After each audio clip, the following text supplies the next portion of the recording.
জামাত ইসলামের ইফতার মাহফিলে মাননীয় প্রধানমন্ত্রী জনাব তারেক রহমানের উপস্থিতি নিয়ে পুরো রাজনৈতিক অঙ্গনে তোলপাড় লেগে গেছে।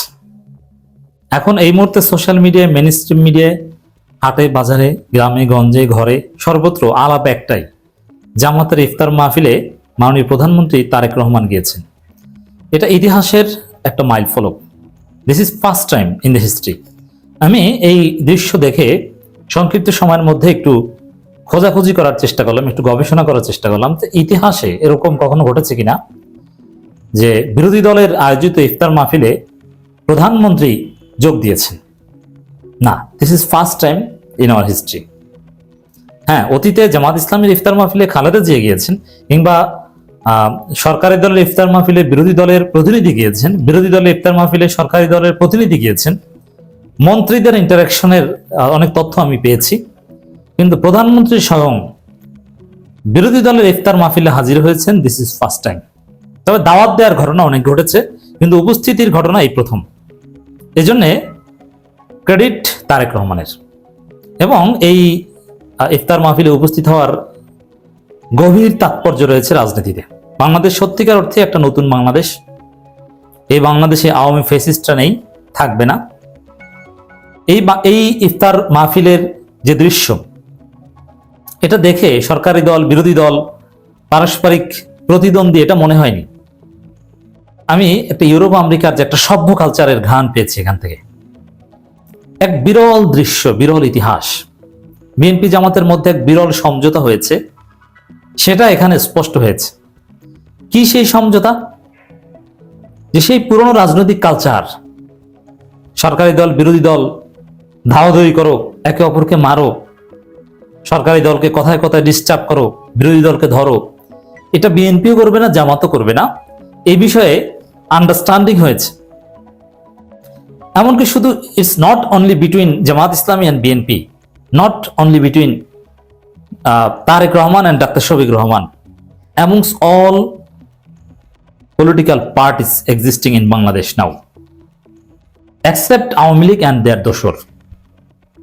দর্শক, এখানে দেখেন, আমরা শুধু প্রধানমন্ত্রী জামাতের ইফতার মাহফিলে গিয়েছেন এটা দেখছি, অন্যদিকে এনসিপির একটা ইফতার মাহফিলে গিয়েছেন সড়ক পরিবহন মন্ত্রী রবিউল ইসলাম, যাকে এনসিপির লোকজন চান্দা, আল্লামা রবিউল ইসলাম চান্দাবাজি নানান ভাষায় কথা বলেন। এর মানে সমালোচনা আছে, এনসিপির বিরুদ্ধে কঠোর অবস্থান আছে এই সড়ক পরিবহন মন্ত্রী রবিউল ইসলামের, কিন্তু তিনি এনসিপির ইফতার মাহফিলে গিয়েছেন। এর মানে এই বাংলাদেশটা আর আগের বাংলাদেশ নাই, এটা নতুন বাংলাদেশ।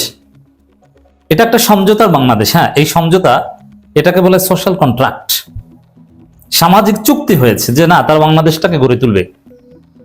এখানে এই জন্যে আমরা সরকারি দলের প্রাণখুরি সমালোচনা করছি। বিএনপির একটা শক্তিশালী গ্রুপ আমাকে গ্রেপ্তারের দাবি জানিয়েছে।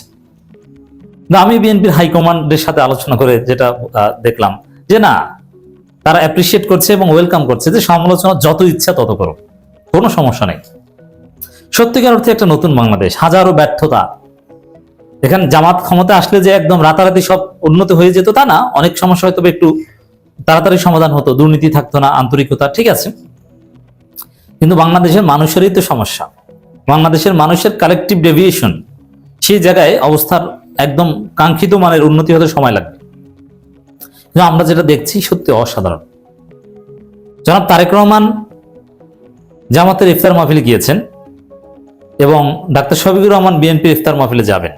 এই দৃশ্য দেখে পুরো বাংলাদেশের মাঠ পর্যায়ের বিএনপি জামাত নেতাকর্মীদের মধ্যে একটা আনন্দের বন্যা, এবং তাদের মধ্যে যে বিভেদ, যে দূরত্ব, এটা অর্ধেক কমে গেছে শুধু এই ছবি দেখে। ইউনিয়ন পর্যায়ে, একদম উপজেলা, জেলা পর্যায়ে বিএনপির ইফতার মাহফিলে এখন জামাতকে দাওয়াত দিবে, জামাতের ইফতার মাহফিলে এখন বিএনপিকে দাওয়াত দিবে, এবং বিভিন্ন প্রোগ্রামে বিএনপির প্রোগ্রামে জামাতকে দাওয়াত দিবে, জামাতের প্রোগ্রামে বিএনপিকে দাওয়াত দিবে। এই দৃশ্য এখন থেকে শুরু হবে, এবং তারেক রহমান, শফিকুর রহমান এই দৃশ্যের সূচনা করলেন। এটা যদি করতে পারে, ডেফিনেটলি বিএনপি অনেক ভুল করবে এবং করছে, সমালোচনা হবে, কিন্তু সরকার পতন করো, রাজপথে নামো, একদম উল্টে ফেলো না, এটা হবে না। সত্যিকার অর্থেই বিরোধী দলের সহযোগিতা পাবে, কোঅপারেশন পাবে সরকারি দল। অতএব এই বিরল দৃশ্য শুধু একটা ইফতার মাহফিলের মধ্যে সীমাবদ্ধ নয়, এটা রাজনৈতিক সংস্কৃতির একটা পরিবর্তন, এটা সরকারি দল বিরোধী দলের সংজ্ঞার পরিবর্তন, এটা নতুন বাংলাদেশের প্রমাণ, এটা বিএনপি জামাতের মধ্যে একটা সমঝোতার স্পষ্ট প্রমাণ, সোশ্যাল কন্ট্রাক্ট। বিএনপি জামাত এনসিপিও এখানে আছে। এর মধ্য দিয়ে আওয়ামী লীগ সামাজিকভাবে ফিরবে ডেফিনেটলি, কিন্তু Awami League first second third এগুলো হতে পারে না, ফোর্থ ফিফথ দল হিসেবে থাকবে। তাও শেখ পরিবার মুক্ত আওয়ামী লীগ, রিফাইন্ড আওয়ামী লীগ থাক, এটাও খারাপ না। তো দর্শক, তারেক রহমান যে বক্তব্য দিয়েছেন জামাত ইসলামের ইফতার মাহফিলে, এটাও অসাধারণ বক্তব্য, অত্যন্ত সংক্ষিপ্ত বক্তব্য দিয়েছেন। অবশ্যই তারেক রহমান আরেকটু প্রস্তুতি নিয়ে আসলে ভালো হতো। দলের নাম, দলের নেতাদের নাম তিনি উপস্থিত বা মুখস্থ বক্তব্য দেন, এটা ঠিক আছে, কিন্তু মুখস্থ বক্তব্য দিলেও মানে লিখিত বক্তব্য দেন না নর্মালি, সরাসরি বক্তব্য দিলেও আগে গাড়িতে বসে প্র্যাকটিস করা আছে, অথবা কি বলবেন এটা সাজানো আছে, আমরা তো জানি, আমরা তো বক্তব্য দিই। তো এই জন্যে তারেক রহমান আরেকটু প্রস্তুতি থাকলে ভালো হতো, যেমন কিছু কথা এটা থাকলে ভালো হতো।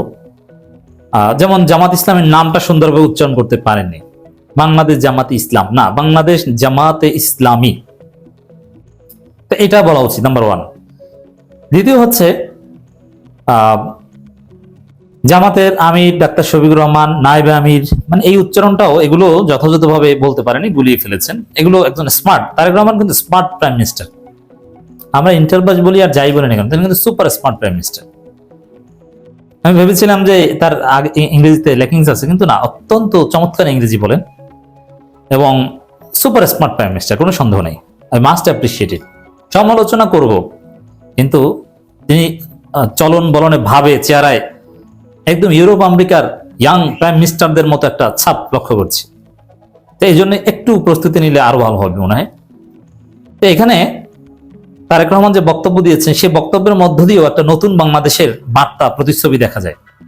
সেখানে স্পষ্টতই যে রাজনৈতিক দলগুলোর দিকে মানুষ তাকিয়ে আছে, দেশ গড়তে হবে, ভেদাভেদ ভুলে যেতে হবে, ঐক্যবদ্ধ বাংলাদেশ এবং ত্যাগের কথা এমন ভাবে তারেক রহমান বক্তব্য দিয়েছেন, মনে হয় যেন সেই বিএনপি জামাত যখন জোট ছিল, জোটের মিত্র হিসাবে যখন